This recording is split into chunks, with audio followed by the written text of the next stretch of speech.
Samuel is with us.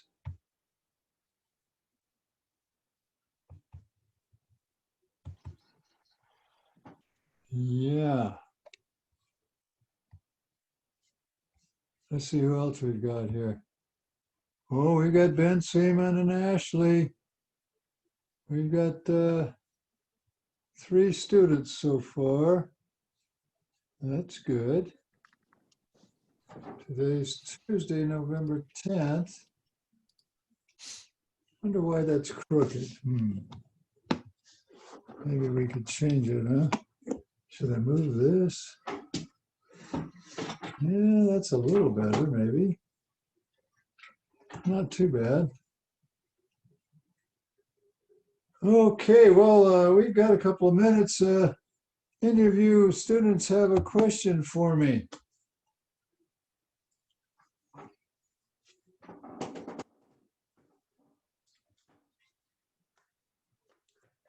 Nobody's saying anything.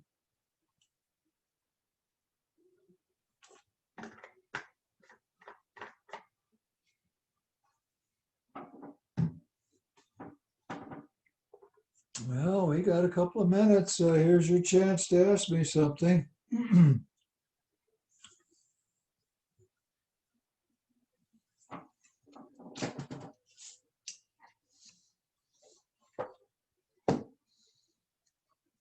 Well, let's see where we are on our schedule. Okay, today's the 10th. Now, a week from today, your test 3 is available, and it'll be due the 20th. Okay. And it's over chapters 6 and 7. We could write that down. That wouldn't hurt anything. Your test 3 is available on the 17th. That's a week from today. It's a Tuesday like today. And it'll be due the 20th. And it's over chapters, I think I said 6 and 7. Yeah, that's right, 6 and 7. And then you've got homework. Let's see what the homework is.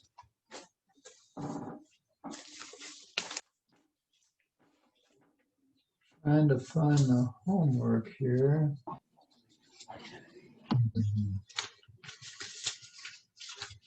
This says November 10th. Homework number 25.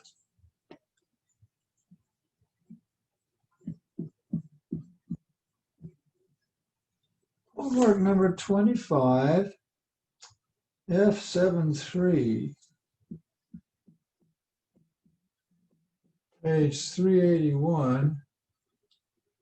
And when is that due? And that will be due,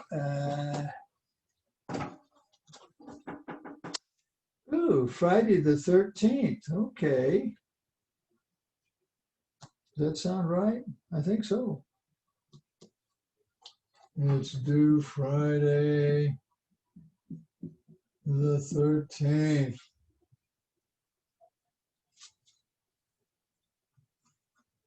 Well, okay, there's your test and your homework there.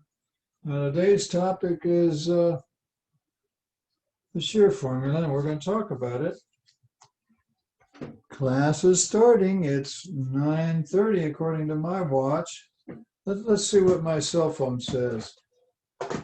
It's pretty accurate. It says 9:32. Oh no, we're late. We're 2 minutes late. Okay, well, let's talk about this shear formula. Get your books out and maybe look on look on page 368.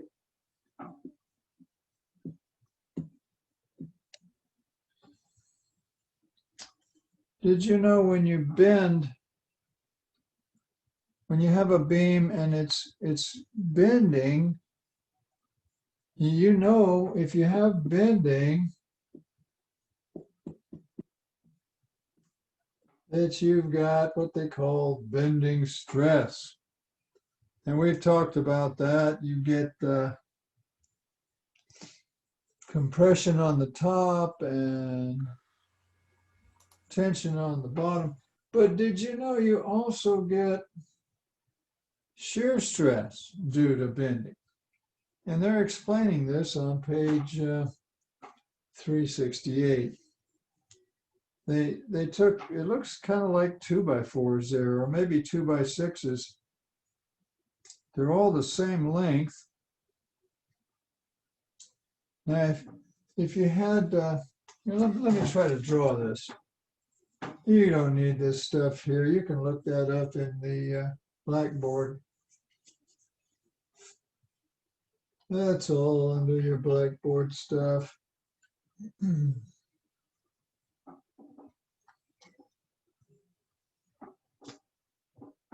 I got to make sure that I'm communicating though. Let me ask somebody to say hello. Oh, there's some more wonderful students. Ashley, Ben Harris, Ben Seaman, Shane, Samuel, Mohammed. Mohammed, unmute and say hello, Mohammed. Good morning, sir. How are you? Good, thank you. So you guys are out there. You can hear me okay. And we're on page, in the book there, page 368. And what they did was they took a beam and they supported it here. And then they put a force on it, like maybe put a force here. Here you go. And you know what'll happen? It will bend. It will sag. That beam will sag. Now, if it's a solid beam, and when it sags, I could draw that in a different color. How about, I don't know if green will show up. Now, I'm kind of exaggerating here. I'm exaggerating, but I want you to get the idea. See, that's what'll happen if the beam is just a solid beam.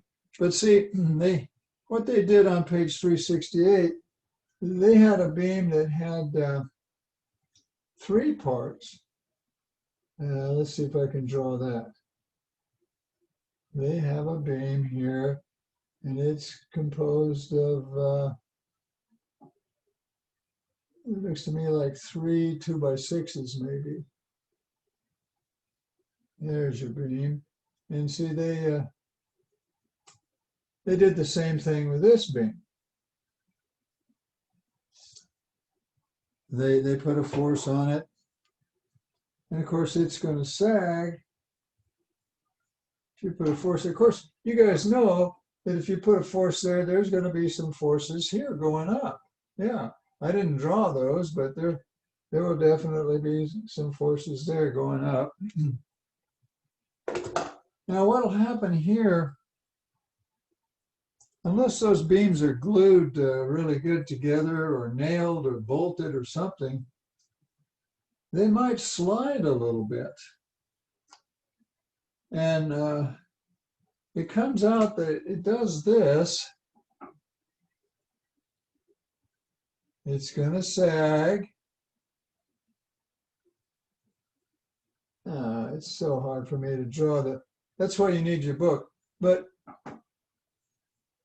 this middle piece is, of course, oh gee, forgive me for all of my wavy lines there. But the middle piece It's kind of like that. Did you see that these they're not flush anymore. They're not even anymore. The picture on 368 shows it really good. I think I can demonstrate that to you with a book. This is one of my grandkids' books here. I just got kind of a notebook here, but pretend this is your beam, okay? And you support it on the ends, and you put a force in the middle, and you know what'll happen? It'll sag. See, it'll sag. Now over here on this end here, do you notice? I don't know if you can see this or not, but do you notice the top slid over? See this top slides over. It's not perpendicular anymore. See, look, it started off, it's just a notebook kind of a thing. And it starts off, it's perpendicular here, see, 90 degrees.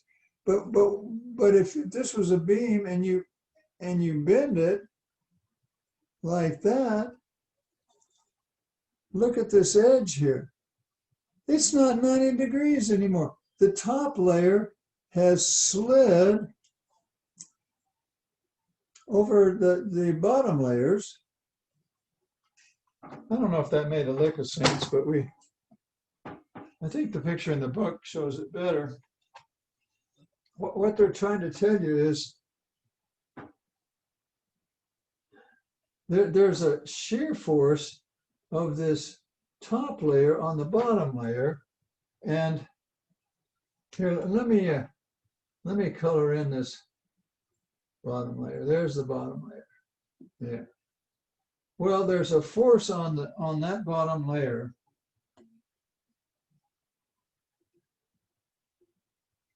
Trying to draw it there. There's a force on that bottom layer going that way.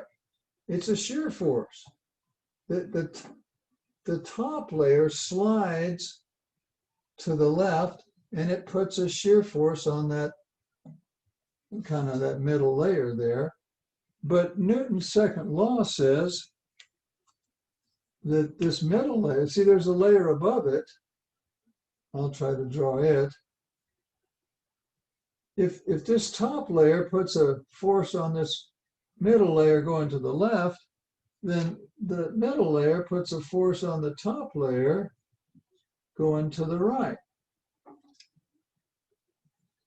You know, here's the idea. Take your hands and slide them. Slide your hand.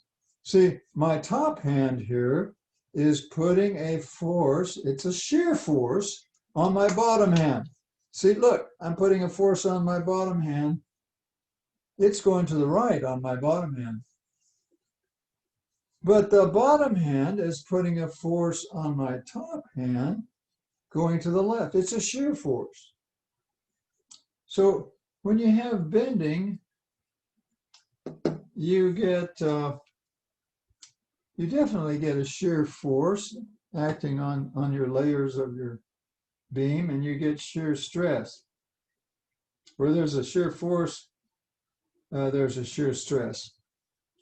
Now let's see if we can show you where the equation comes from. I hope that made sense. We're going to try to show you where the equation comes from. Let's just take a simple beam.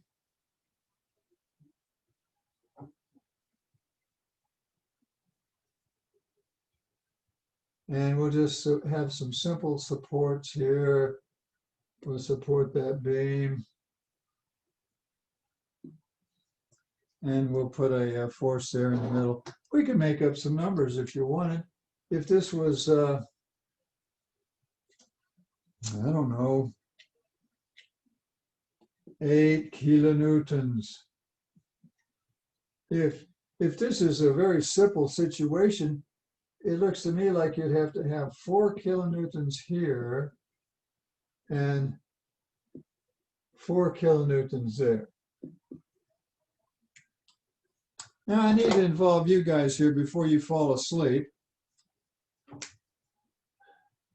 Say that this here is a 1 meter beam. So you got what, a half a meter here and a half of a meter here. So it's a 1 meter beam. And I need you guys to wake up. So I'm going to shut up here for a minute. And I want you to draw the shear and bending moment loading diagrams. We're gonna try to show you where this formula came from. They call it the shear formula for shear stress when you have a beam that's being under bending.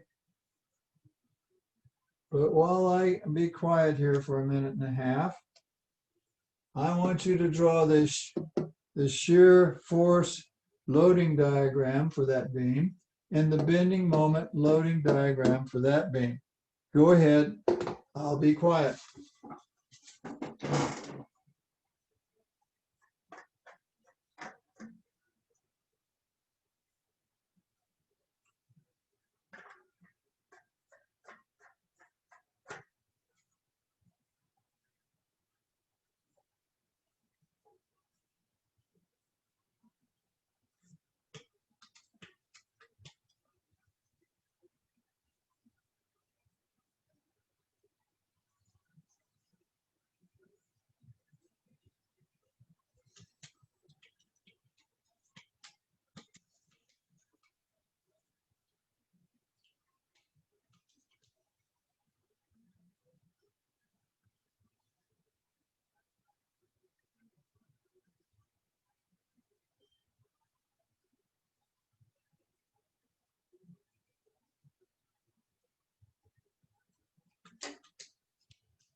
Well, I wonder if you've got that shear diagram. Do you remember how to do shear diagrams?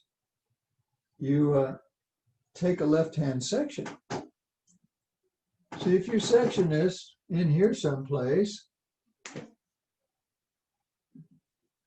take a section there, can you see you have to have an internal shear force going down, and it'll be 4 kilonewtons. So here's what your shear force loading diagram is going to look like. You're going to have 4 kilonewtons. Then it takes a jump. It goes down 8 kilonewtons to a minus 4 kilonewtons. And ta-da, we're done. We have just drawn the shear loading diagram. Does yours look like that? Yes. Yeah, I think I heard somebody. Now I want you to do a bending moment diagram. Well, how do you do that? Well, let's see. How do you do the bending moment? Same deal. You take a section. You notice though that it starts here at 0 and it ends at 0 because those supports don't give you any twist or moment or couple. So you got zeros there. But when you start looking here at that section, you got a force going up, and remember an internal force going down. Well, that's going to make you try to spin. We don't spin in this class. You're going to have an internal moment called a bending moment, and it will be counterclockwise. Here, I'll draw it for you. On this section here that we're talking about, hopefully I'm boring you because you understand this so well. You have 4 kilonewtons. That's an external force from that support. And you have 4 kilonewtons. That's a shear force. It's an internal force. And it's going down, which is considered positive on the left-hand member. But now you see what the problem is. This would try to spin that clockwise. Well, you can't have that. So therefore, you have a bending moment in there. Can you see that? And remember, the way it works is the bending moment, if you like those equations, the bending moment equation goes like this. But you learned in calculus that that's just the area under your Vx graph. Well, look, here's the area under our shear loading diagram. This distance is 0.5 meters. This height is 4 kilonewtons. The area of that rectangle is the base times the height. I get 2 kilonewton meters. So what happens is, this comes up here to a peak of 2 kilonewton meters, and then it goes back down. And by Jove, you've got your bending moment loading diagram. We could even write the equation if you want. Here, let's go ahead. This is the final bending moment minus the initial bending moment, which is 0. And the shear is just a constant of 4 kilonewtons. Now, when you integrate that, what you'll get is going from 0 to x. I think you just get 4x. Well, that's what this graph is. This graph right here is m equals 4x. See, when x is 0, m is 0. When x is 0.5, you get 2 kilonewton meters. Yeah, that's it. And we could show you how to get this graph here, but I won't bore you. But here's the thing that I want to show you now. If you were to take a section of this beam, like right in here someplace. Come on down here, you can see what the shear is. But you notice on that section, the bending moment is smaller here and bigger here. It gets bigger, doesn't it? The bending moment gets bigger. And we have an equation that goes like this that we know and love.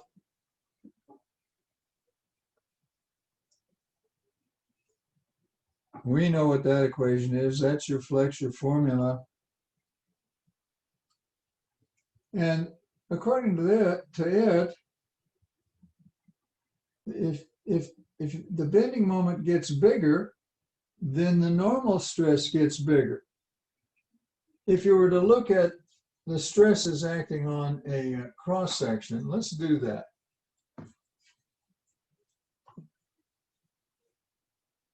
We're going to look at the forces acting on a cross section. I don't know what this cross section looks like. It might be a simple rectangle type affair. Let's suppose it is. There you go.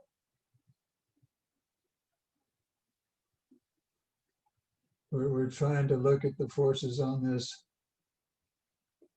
Oh, what I'm trying to draw is the both sides of that section there. It's really two-dimensional, okay? See, here's your beam. Yeah, beam, there you go. And I'm trying to draw this kind of an enlarged view there. But since the bending moment is bigger on this right side and smaller on the left, here's what the forces are going to look like on that.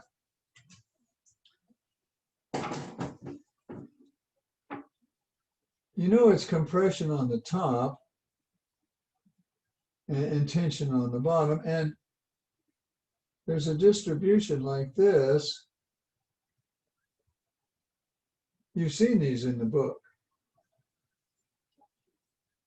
See, this is the normal stress on the bottom of the beam, and it's tension. And this is the normal stress on the top of the beam, and it is compression. And right here in the middle, they call that the neutral axis. That's called the neutral axis. There is no tension or compression.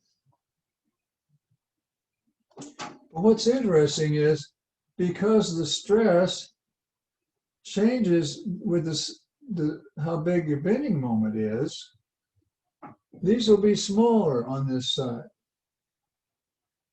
It's kind of hard for me to draw. Let me draw it in two dimensions so you can see it better.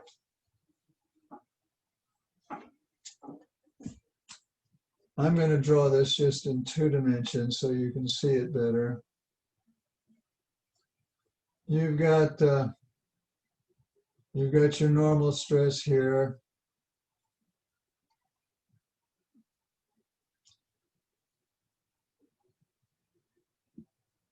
But see here, it's smaller. It's still got this same kind of distribution. You've got tension on the bottom and compression on the top. But can you see that the stress is bigger going to the left and smaller going to the right? Because the bending moment is bigger. Remember, the bending moment did that? And why don't we call this bending moment M? And we'll call this M plus some differential increase, dm. There you go. So see, if this is bigger, the stress is bigger. That kind of halfway makes sense, you know what? Now, if you were to just look at a piece of this, say in here maybe, never mind the bottom part for right now,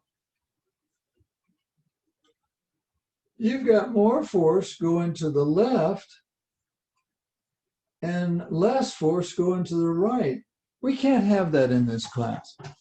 The sum of the forces in this class have to be 0. Now, I know these are stresses, but force is equal to stress times area. And if the stresses are bigger going to the left and smaller going to the right, I think we got a problem. I think we got more forces going to the left, don't you? Well, something's got to be going to the right, and you know what it is? It's this. If you want to know what the force is, it's the shear stress times that area. Well, what would that area be? Well, it would be, well, you could just call it area, I guess, for now. And so what we can do is we can write an equation, and that's what they do in the book. They do it on page 369. Page 369, they write this equation.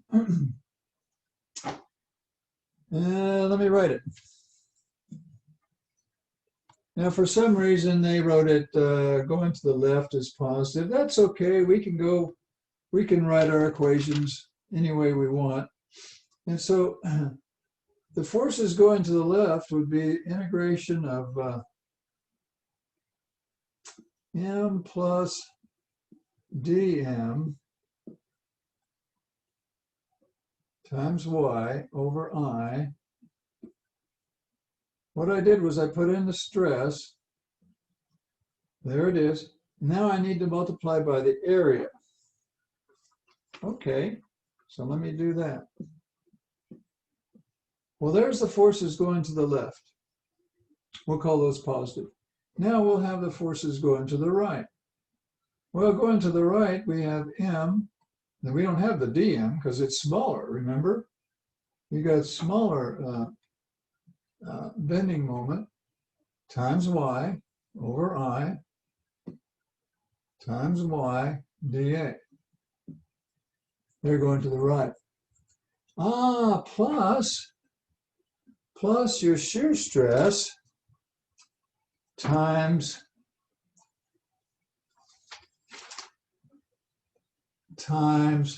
what they call it was T dx.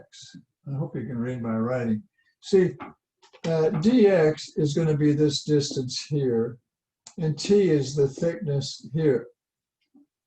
And so the bottom area of this is T dx. And all of this has to equal 0. I ran out of room here. Put the 0 over here, I guess. All that adds up to 0. If you don't understand this, read page 369. It's all right there. But see, what they did was some algebra here. They subtracted some like terms, and here's what they got left. They got the dm y over I dA. Yeah, because the my over I dA, that canceled out. Okay, so you just get that, all right, plus tau T dx equals 0. All right. Well, then we're going to pull out any constants. Now, I is a constant. I know you can pull that out. And in fact, that dm, what we're integrating over this area here, the dm is a constant. We can pull that out. So we're going to pull out any kind of constants. I don't know if I got enough room here.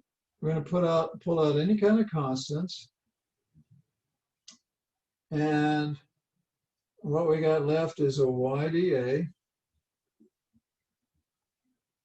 plus tau T dx equals 0. So far, so good. Okay, now what? Well, we want to solve for this tau. We're almost there. Today, what we're doing, if you just got confused, don't worry. We're trying to find where did they get this shear formula for shear stress when you have a beam that's under bending. Well, we're almost there. We're going to do some algebra and solve for this shear stress, but I just need the room. Here's some room.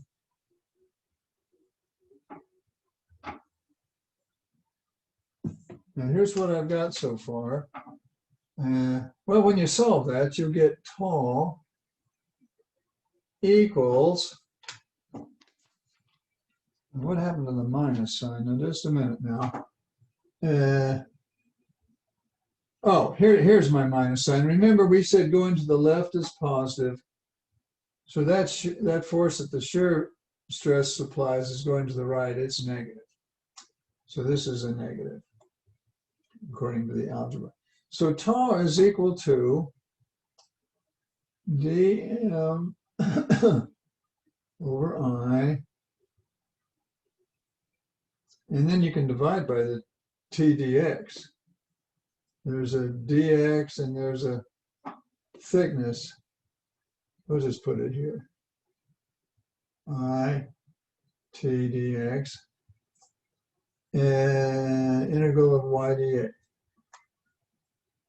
And boy, Jove, I think that's it. I think we just solved it. Now, You've seen this before, this dmdx. I don't know if you recognize it, but we studied that. That's equal to the shear force. dmdx, that's one of our equations that we've learned. And from that equation, the integration form of it is this one here that I just used that a little while ago. So we can write that as just a V. So here's what we got. I'll need all this room. And we are so close to having our shear formula.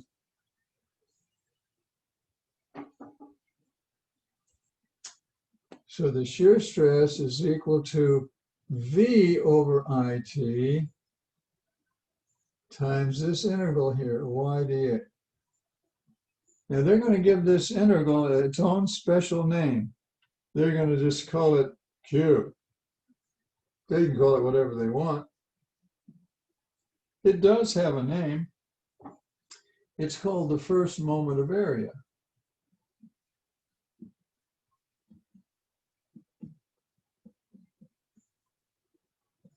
It's called the first moment of area. And so shear stress is equal to VQ over IT. Ta-da! We just showed you where the shear formula came from. And this thing here is called the first moment of area.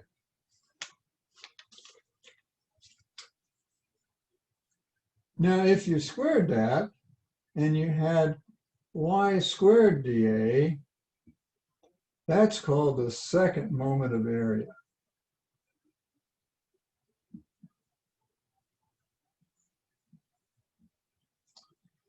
And we've seen that before, but I wonder if anybody recognizes it. Let me call on, I'll just pick one of my outstanding, Julian, unmute and say hello, please, Julian.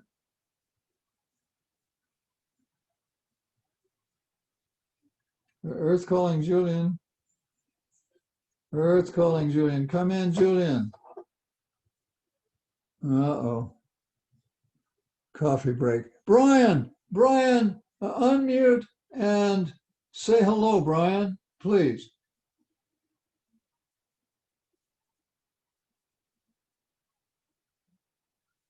Uh-oh. Coffee break. Okay, well, I don't give up easy here. I do not give up easy. Braxton, unmute and say hello, please. Hello. Yeah, there's Braxton.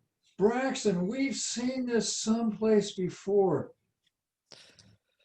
I think it's the moment of inertia, isn't it? Good going, Braxton. Yeah. Good going, Braxton. It's the definition, actually. It's the definition. See, Braxton been paying attention. Wow, good going. That's called the moment of inertia. Very good. In fact, that formula is in the flap of your book. Is it? Yeah, it's well, no, it's the definition. They have these equations for different shapes here. You can derive these shapes that's in the flap of your book from that definition. But that's what the definition is of the moment of inertia. It's got a name. It's called the second moment of area. Well, this here is the first moment of area. And you know what? You've seen it before too. Braxton, let me pick on you again. Braxton, does it ring any bells? I know you've seen it before, but do you recognize what that is?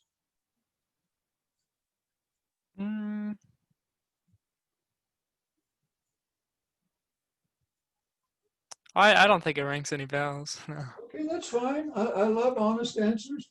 Braxton, here, I'm going to write it for you. There's an equation that goes like this.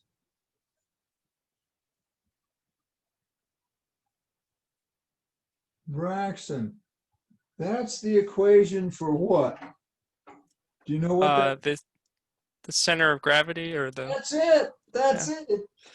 It's a centroid. In this case, it's a centroid of area. If this had been a volume instead of area, it'd be the centroid of volume.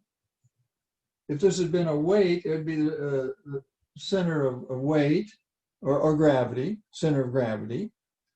If this had been a mass, it'd be the center of mass. All those center of or centroid of formulas, they all look alike.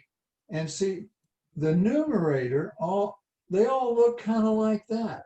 Well, this thing, this Q thing, looks like the numerator in your centroid formulas.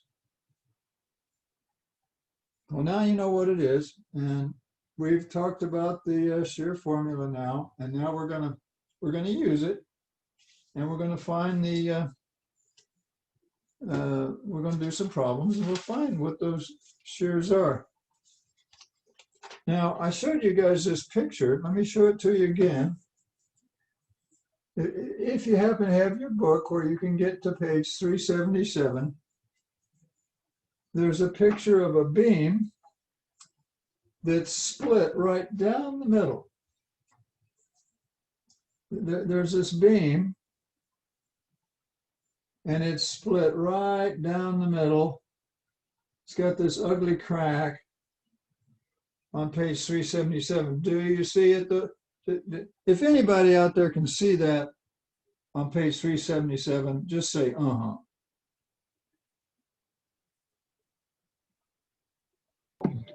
Uh-huh. Yeah, there's somebody. Yeah. It turns out that this shear stress is maximum right in smack dab at the centroid, in most cases, the center of your beam. And does it make sense that where the shear stress is maximum is probably where it's going to crack first? Yeah. If that's where the maximum stress is, it'll probably crack there. And that's where it cracked. Okay, well, now let's work a problem. Here we go. We tried to show you where the shear formula came from. And we need to know what each term means. We know what that is. That's shear stress. That's shear force. That thing there is called the first moment of area. This is your moment of inertia, and that's your thickness of your beam. Okay, now here goes. We're going to work a problem. This one is F73. Let's do it together. F73. Now let me find it. Maybe you can help me find it. No, I found it first. Okay. They've got a beam there. Let me draw it. Here we go.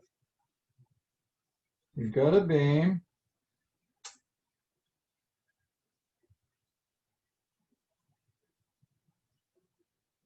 Sorry about the artwork there, but I'm doing the best I know how here. Okay, we got 6 kips, and then we have a roller support. We have 3 kips. And we have 6 kips right here in the middle. 6,000 pounds. And this is a 3 by 6 inch beam. 3 inches by 6 inches beam. And these are 1 foot, 1 foot, 1 foot. Okay. And it looks to me like you're going to have a force here going up and a force here going up. And they're going to call that, I don't know, FA. FA sounds good and FB sounds good.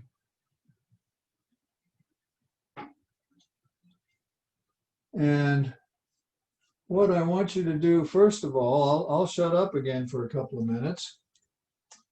I want you to find, before we can do this problem, we have to find FA and FB. So go for it. Find FA and FB for me. And I'm going to do it too. And then I'll call on one of my wonderful students and we'll proceed. And what I think we're going to do is find the maximum shear stress. We're going to use this shear formula and we're going to find where in this beam that it would split. Remember that beam I showed you that split? Well, this beam is going to split, but let's find out where it splits. Go for it.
If anyone is hopelessly lost, we're doing F73 together.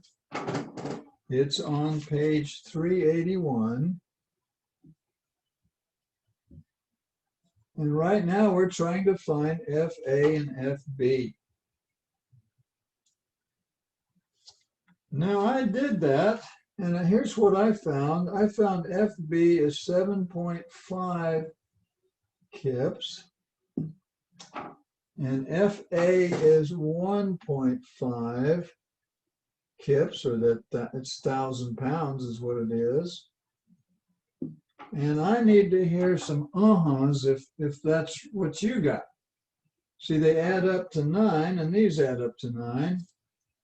So it seems to work. Anybody get that? That's what I got. Yay, there's 2 of us. Need another uh-huh. Uh-huh.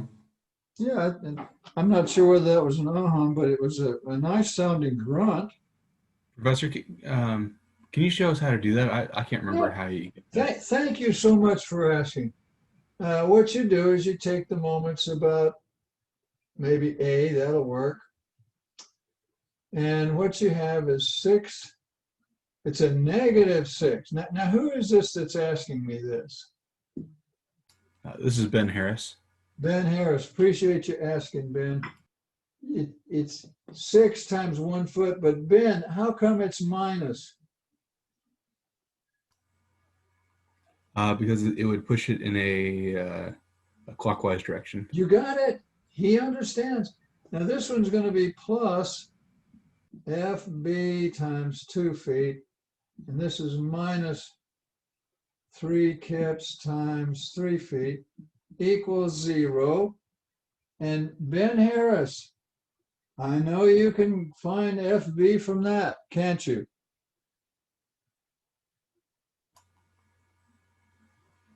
Yeah, I can do that. Yeah, you're okay now. You're okay. And once you get that, Ben, I bet you can get that 1.5, can't you?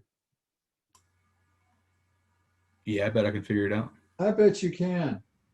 Okay, well, we made a little progress.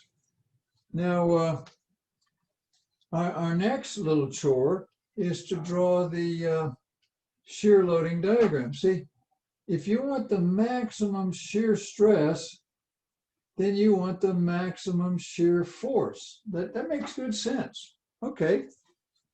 Well, let me draw this. We're going to try to draw the shear loading diagram here. I really appreciate Ben there for speaking up, and never be embarrassed to speak up. But I'm going to shut up and I'm going to let you draw the shear loading diagram. You got 60 seconds. Get started. Do it. Because we got to have it, see, to find the shear stress. So go.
Well, okay, I'm gonna do the shear loading diagram now.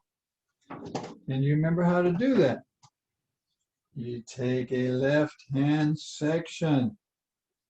See, if you section this in here, anywhere in here someplace, see that force going up? That's an external force. You got to have an internal force. They call it shear force going down, which is considered positive. I don't know why, but they made a rule. Shear going down on the left-hand member is positive. And I'll tell you how big it has to be. It has to be 1.5 kips. Okay. So it's a 1.5 kips all the way to here. 1.5 kips. Then it takes a jump. It goes down 6. So if you go down 6, I think that puts you at negative 4.5. Negative 4.5 kips. Yeah, I think that's right. And then what happens is it pops back up 7.5. Now, if you come up 7.5, I think that puts you at 3 kips. Does your shear loading diagram look like that?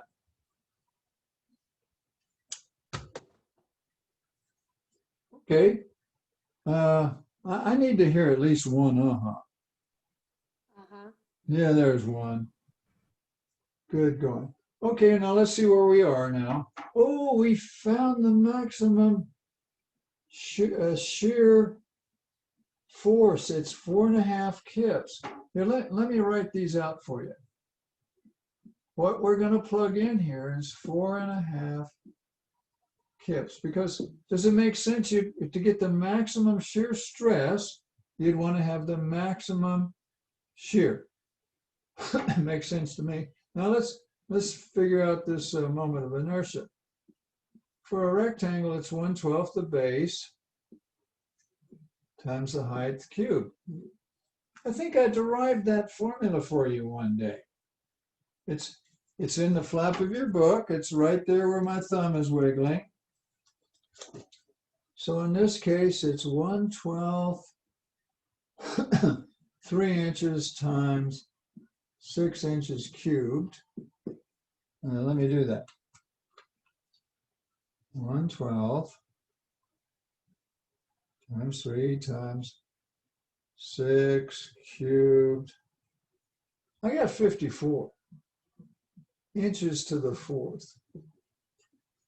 Wonder if that's right. And I bet it is. So let's see how we're doing. We figured out the I. It's 54 inches to the 4th. Anybody get 54 inches to the 4th? Come on now, I need somebody That's to what I say. got. Yeah, we're doing great. Now look at here. We got the I. What about the thickness? Now just a minute. We got to go back here. Oh, it's 3 inches. This is the thickness. See, that's how thick this beam is. It's 3 inches thick. So we got the thickness. It's 3. Look at here. We got the thickness. We got the shear force. You know what? If we could figure out this Q thing, we could figure out the maximum shear stress. All right. Well, remember what that Q thing is. We showed you that derivation.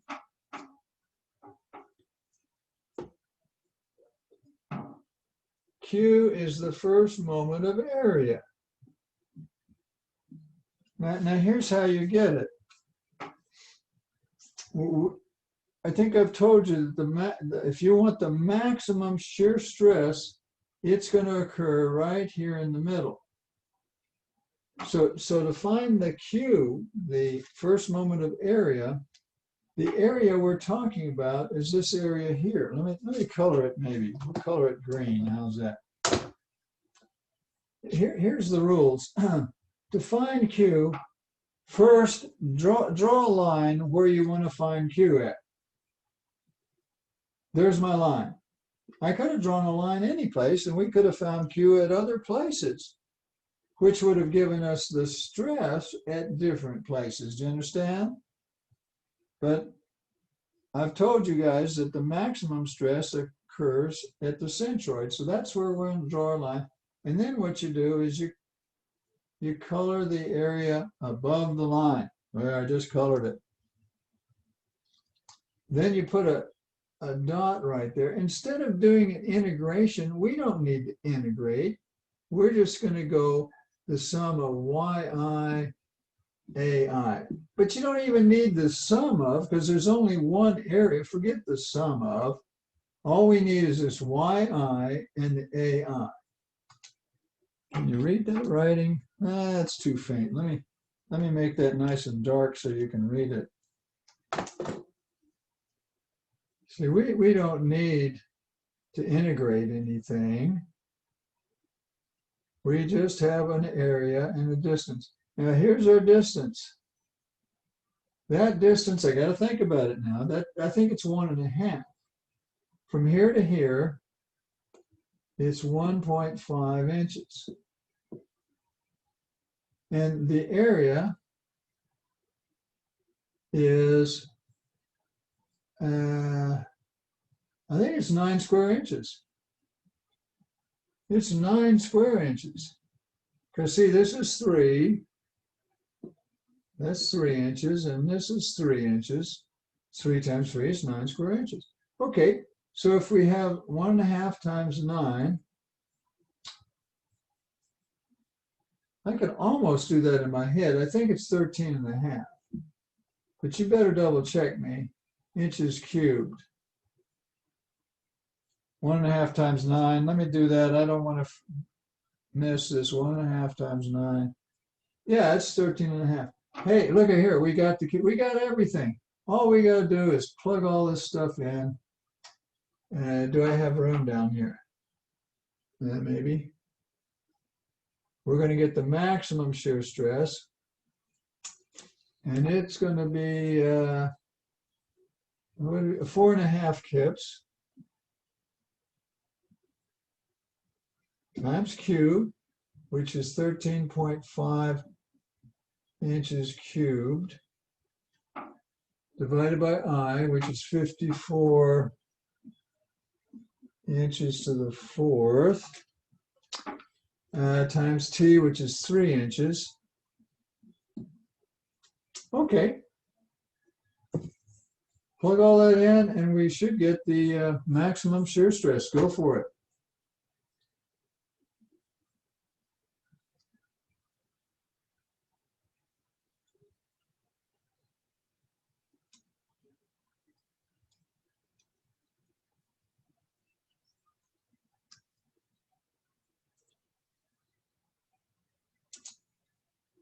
Well, I'll tell you what I got. I got 0.375 KSI. You probably just want to report that as 375 PSI. That should be your maximum shear stress. Now, where does it occur? Dang, I erased my shear loading diagram, but wasn't it in here that you had the maximum shear stress? Yeah, remember it went down to 4.5 and then it went up to 3. Somewhere in here, you're going to have a problem. In fact, it's going to crack. You're going to get a crack right down the middle. In there is where the problem is going to be. Now let's look and see how we did. This was F73. I'm going to go back here and see what they said the answer is. F73. They said 375 PSI. That's what the book said. So we did great, and we used the shear formula. Let's do another one. Any questions on that, though? Any questions on that?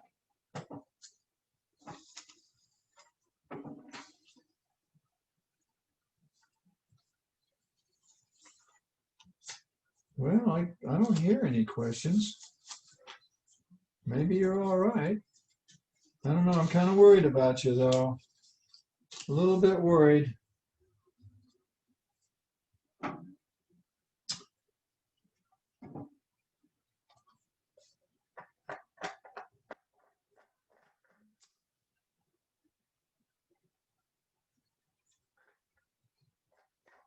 Well, all right, let's move on then.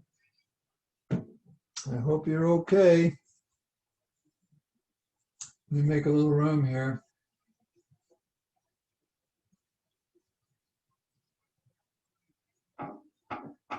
Let's do another problem using the shear formula. This is problem 711. It's on page 383. Help me find it. There it is. I found it. And you've got a beam. Let me draw the free body diagram. Now here's your beam.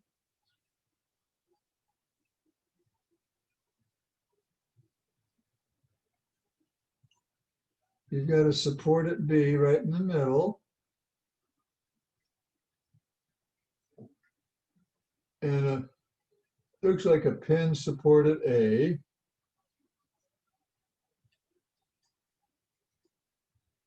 And you have a distributed load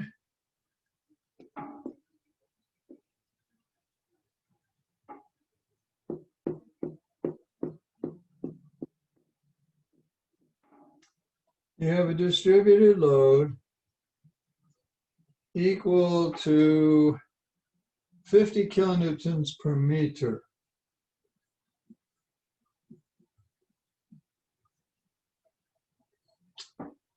This is 3 meters. This is 3 meters.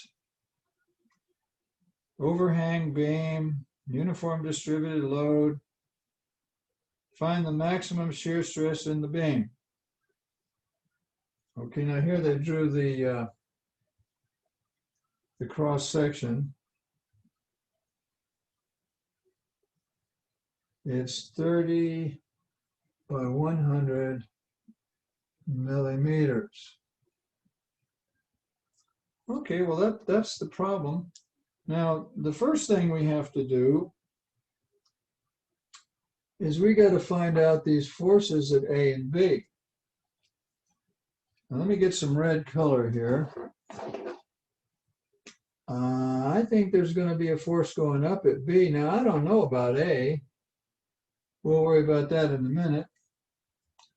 But let me shut up for just a minute and let you work on that. I need to know what the forces are at A and B. Probably going up at A. Okay, I'll give you a minute. See if you can figure that out.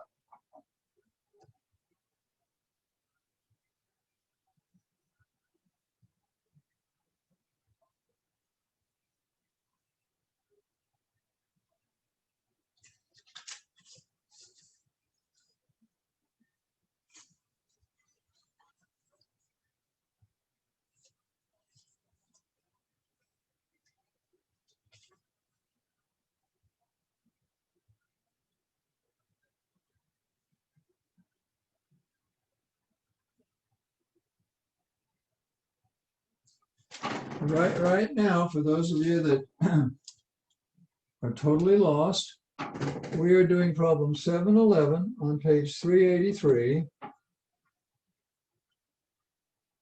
And we're trying to find the external forces at A and B.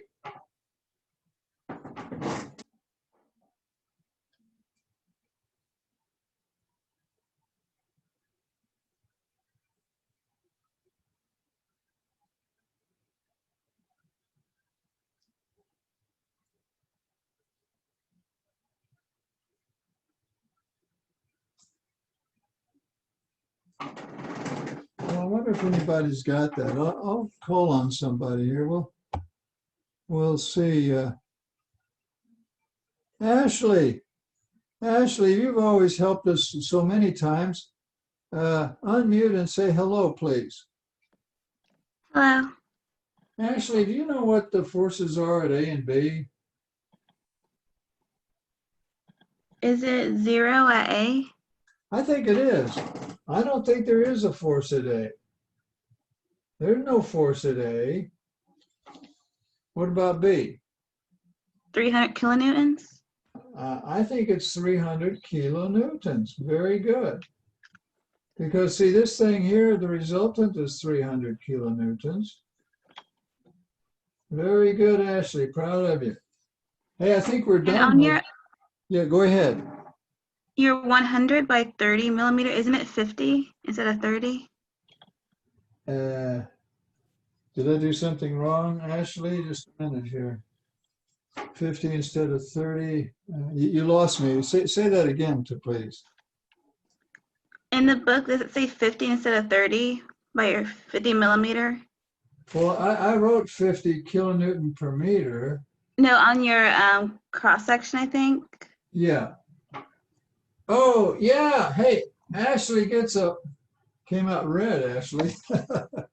Ashley gets a honking red thank you point. She's absolutely right. And I was absolutely wrong. But she did this, you guys did this right, and I'm proud of you. Okay. Now the next step, anybody need help with that? Y'all, little Southern talk, y'all happy with that? Y'all happy? Well, okay, I guess they're happy.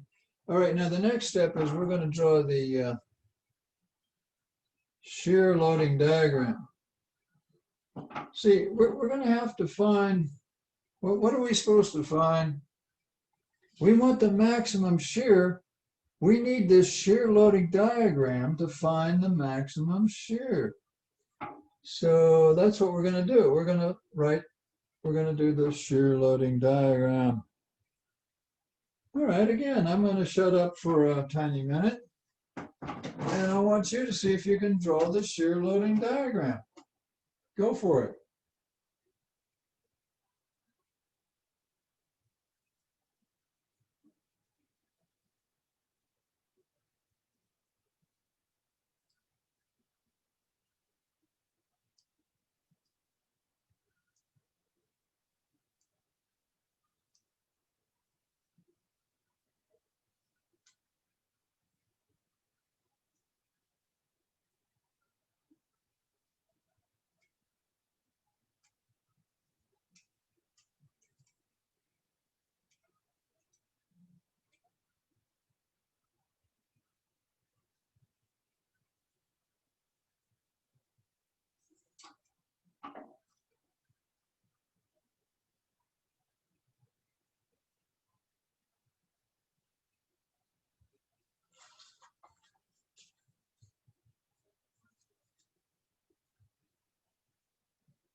Well, I know I'm rushing you, but we only have 12 minutes. The time is so precious together.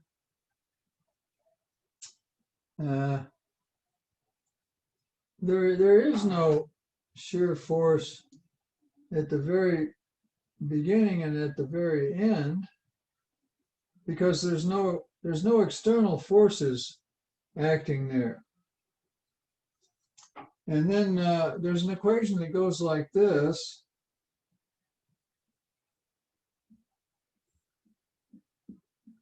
And you can write the integration form of this equation like this. I think they use W. Yeah, that's right. Here's our equations. I don't know if you remember those, but you could go back and find them in your book there. And see, you took calculus. You know this is the area under your graph. Well, the area under this graph here, if you look at this rectangle here, it's 3 meters by 50 kilonewtons per meter. Let me write that out. So you've got a rectangle, and it's 3 meters this way, and 50 kilonewtons per meter this way. And the area of a rectangle is the base times the height, and the meters cancel, and you get 150 kilonewtons. That's what this is. The change in your shear is 150. But since it's all going down, these are all going down, so it's negative 150. See, it's a negative 150. So what this does is it goes down here to negative 150, like that. Negative 150 kilonewtons. And look at the slope. See, the slope is negative. It's a negative, well, it's negative 50, right? I think so. That's the slope. It's negative 50. If you wanted to write the equation,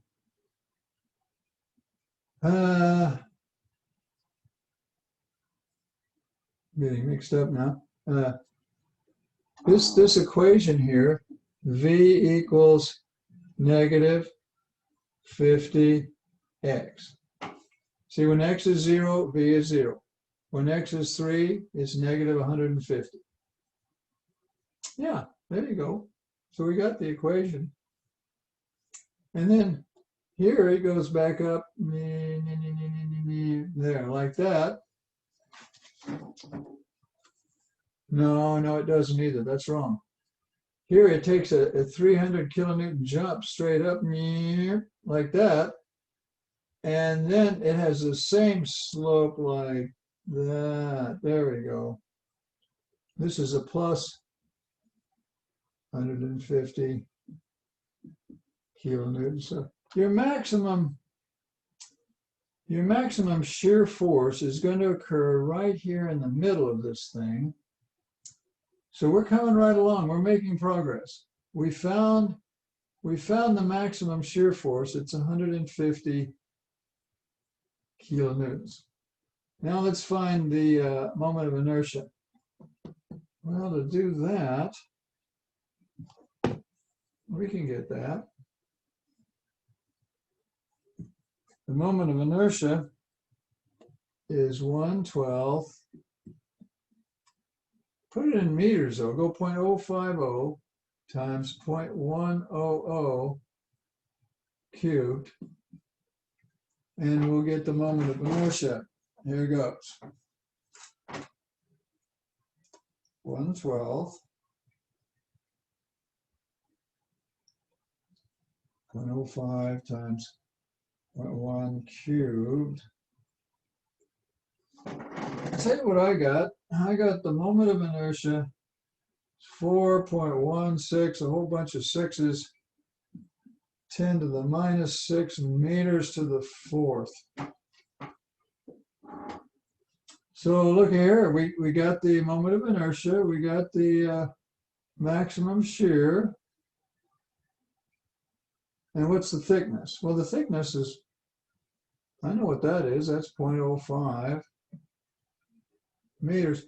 If we could only find this Q thing, we know where this thing's going to split. It's going to split right here in the middle of it, right about there. But we got to find that Q thing. Okay. Any questions so far?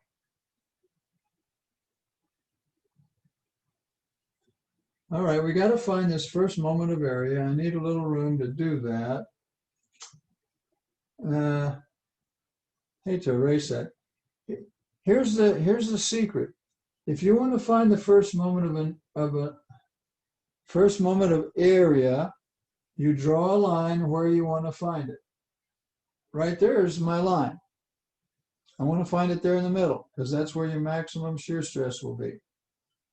And then what you do is you color the area above it. Just follow the rules. And then what do you do? Well, you put a dot right smack in the middle there is where you put it, and you figure out this distance here.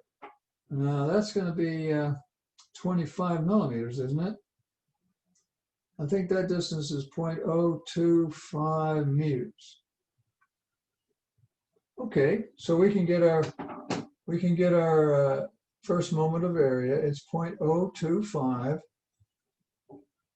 times this area, which is what? 0.05 times, it's 0.05 times 0.5, because it's 50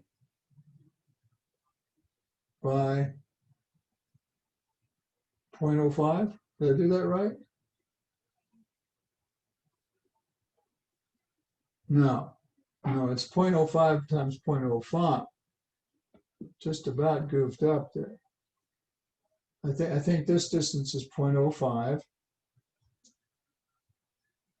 And this distance here is 0.025.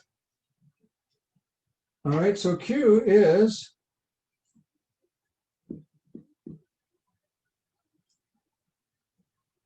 I'm a little bit worried about that. Now, just a minute here.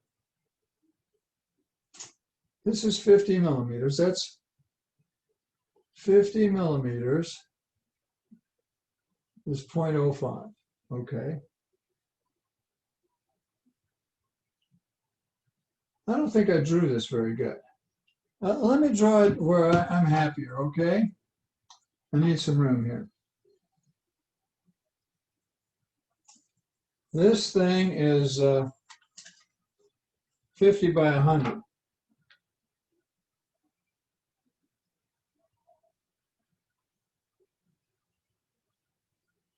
It's more like this. It's like 2 squares. Yeah, I think I made kind of a long rectangle out of it. And see, this is 0.05. This is 0.05. This is 0.05. That's 0.05. This is 0.05. Everything's 0.05, isn't it? Did I do that right? I think so. Now this distance here, though, that distance is 0.025. 0.025 times 0.05 times 0.05. There you go. Now we can get our Q. This wasn't drawn very good. I'm not happy with my drawing. Let me put an unhappy face on my drawing. There we go. But it looks more like this. And I should have drawn it like that. Be careful about how you draw stuff, folks. And then you color the stuff above your line. Oh, gee, we need to finish this off. Okay, well, what's Q equal to? 0.025 times 0.05 squared. I get 6.25 times 10 to the minus 5 meters to the third. All right, we're going to write our equation now. Here goes. According to the shear formula, the maximum shear stress we decided was 150, wasn't it? I forget. Is it 150 kilonewtons for the maximum shear? I think it was. Times Q, which is 6.25 times 10 to the minus 5 meters cubed. We did the I. Oh, gee, did I erase it? Oh, no, I erased it. Well, it was 1/12 times 0.05 times 0.1. 4.166. Yeah, that's it. Thank you so much. It's 4.16, a bunch of sixes, 10 to the minus 6 meters to the fourth. And the thickness was 0.05. Now I want you to plug all that in. And I'm going to look up the answer book and I'll tell you what they said. But you plug all that in and I'll tell you what the answer book said. They said, and we're going to have to quit. They said the maximum shear stress is 45 megapascals. Now, when you plug all that in, do you get 45? That's what I got. Yay! Yay, we conquered that. We conquered problem 711. And we had a lot of fun. And now we know about the shear formula. It's sad, but we got to go. Let me say goodbye to you, wonderful students, and we'll see you Thursday at 9:30, right? Yeah. See you then. Bye-bye, students. Bye. Have a Bye, good day. Professor. Ta-ta for now.